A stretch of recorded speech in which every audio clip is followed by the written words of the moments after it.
So there have been so many fantastical releases, and I just wanted to take a moment to talk about Rick and Morty Season 9, Episode 1. Okay, let's start this off with I'm always stuck between a rock and a hard place anytime I talk about Rick and Morty, because it feels as if it's this entity that is trying to reach back to what made it great without diverging too much from their source material, in the sense that, because it feels like they're constantly trying to rehash what made Rick and Morty fantastic and such a generational TV show, especially in the age when it seems like every other adult sitcom seems to be doing a very poorly adaptation as well as a spoof of what they specifically do.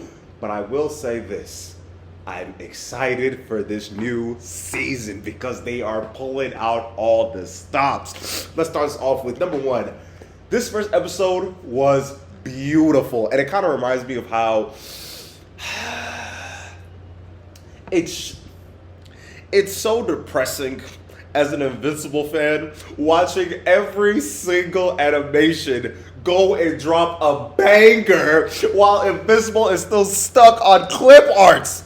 But I will say, it looked like they called upon the Mappa studio reps and said, let's work these Americans to the bone. It got to some parts where I'm like, okay, this feels very Marvel X, from the sense of there's these reference points to the part of the colorful nature, to the fact that there seems to be anime battling scenes right in the beginning, the middle, and the end. And as I'm watching, I'm just opening my, I'm just, it feels like it's giving me everything I need from a battle shonen. And the fact that this is only a 23-minute long TV show that's on Cartoon Network is fantastic. Do I ever sit back and think about Rick and Morty, the anime, and just realize that it could have been something so great, but then it ended up veering off to the left into the no man's land that we just do not talk about? But I will say, this was beautiful. From the stop motion to the color coding, the color grading, the fact that it seems like everything was flowing all together at once. Fantastic. The show starts off with Morty walking around. He's feeling a little big upon himself. He's feeling good. He feels the summer sun on the horizon. He feels as if everything is starting to turn up. He sees his mom. He sees the pops. He sees Beth. It's a great time. And he goes say, what's up? Says, what's up to Rick? How's his favorite uncle doing? Or grandpa. How's his favorite grandpa doing? And he's been a little cagey. He got his phone in his pocket. He's seeming as if he was hiding something grandiose, but he don't want to tell not a soul. And then it turns out, Evil Morty, they be ticking and tacking. And it feels like, wait, hold on, take a step back. Honestly, watching Morty act like he's being cheated on, hilarious. Absolutely hilarious. And with the I like how Evil Morty is able to bring out the most in Rick, really push him to levels that we have not seen throughout this 9-season run, like even to get this started. So the reason being, Rick has been blackmailed for a little while now, so that's why they end up going on so many solo adventures, or in this case, duo adventures with Evil Morty and Rick. They chillin', they do some world-saving, universal, finite curve saving stuff. They go and they find a dude called the Collector. They gotta go and mess with him for a bit. And you could just watch as Morty is just getting more and more insecure. And you just see Rick be like, why are you annoying me with your... You shouldn't be insecure. He sucks. I don't like this guy. And as the comedy ensues, they get sent off, and Evil Morty, EM, for all sakes of purposes, he's like, oh, just so you know, he likes me more. And you know what? He's able to be himself more than when he's with you. And you know what? I'm even gonna allow you to partake in this nonsense that we got growing up. And Rick goes, while they're in the spaceship heading to this collector guy. Basically, think of Marvel's, or what's his name? Basically, think of X-Men's like Galactus. He goes and eats worlds. That's the easiest way. He consumes and collects beyond the point. So as they're flying off, Rick is like, hey, wear this suit. Basically, it's a Morty-proofing suit, a suit of full defensive mechanisms because, hey, guess what? Rick is going to be busy and he's going to be focusing. So as he's focusing, as the battle ensues, watching Rick go full ninja, superhero, Captain America, this full battle sect throughout the first, 8 minutes of the episode, he is going crazy. They are throwing hands with each other.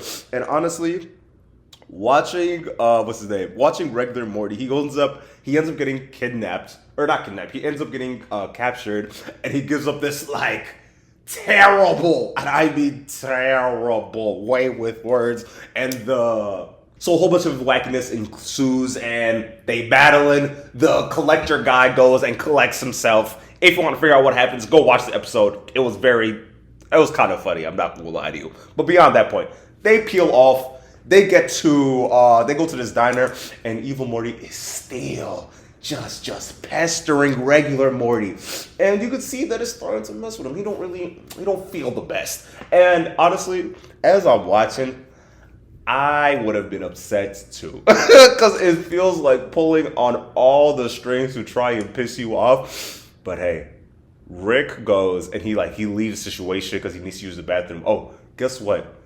Evil Morty has Rick by the leash. Everything he does, Evil Morty has to approve of all of it. It was ridiculous. They end up spinning off. Oh, just a little extra. Bro, they tell him about time travel. Evil Morty's like, you know what?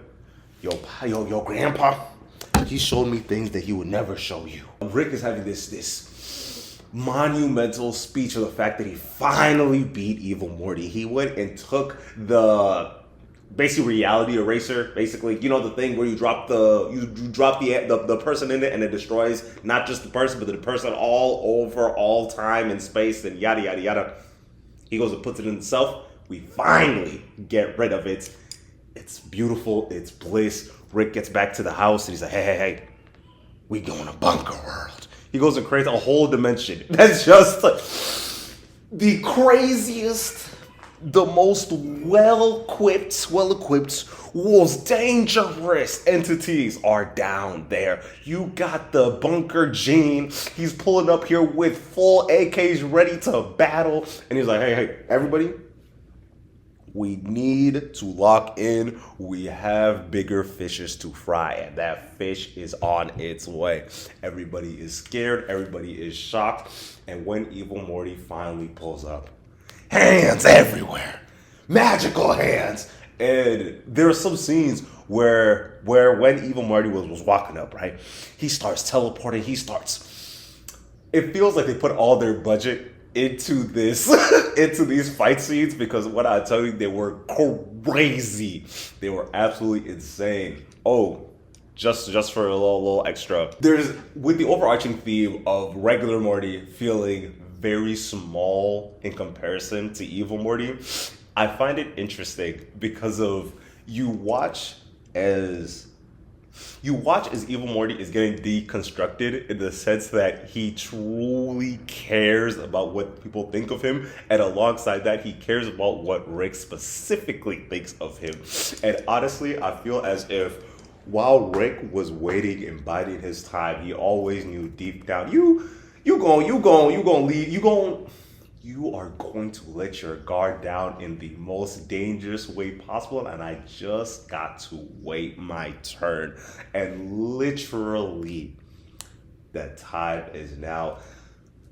Out of the months that Evil Morty has been down this man's throat, he literally was just waiting and biding his time for him to start caring about regular Morty. Because whole time, he just wants to spend time with his grandpa. That's the only thing that's going down. Bro, and as these fight scenes, right? Let me cut to some of these fight scenes. So the one way that the two weapons that Evil Morty was holding on to, right? He had this infinity beam that comes from his arm, and then he has the overarching shield that he always has on himself. But once he uses the beam, he can't use his shield. And they use that timing perfectly. And the only way they were able to actually get past his defenses is because of everybody, especially Morty, was chastising him and was on his head the whole episode. There was two scenes in the bunker battle that I found really cool. One, there's this scene where Rick and Evil Morty, they fight with each other, and it looks like they're having a Super Saiyan power-up. But then it's actually like nanobots fighting each other. Fucking insane. Oh, and hold on, this clip too. And the way all of this finally ends is because of Evil Morty goes and he uses his time traveling magic at this point. All of this is just magic. I'm not taking any other lefts or rights about it. But bro goes and uses his time traveling. And then the time police pull up and then jump him. Evil Morty gets sentenced to prison and everybody gets to celebrate. And I find it funny that even as Evil Morty ends up losing, he goes and says, bro, you literally called the cops. That's how you won? That's how you want to be known as the winner? And then Rick's like, scoreboard. And I haven't heard anybody under the age of 35 use that. And honestly, we should bring that back. Scoreboard.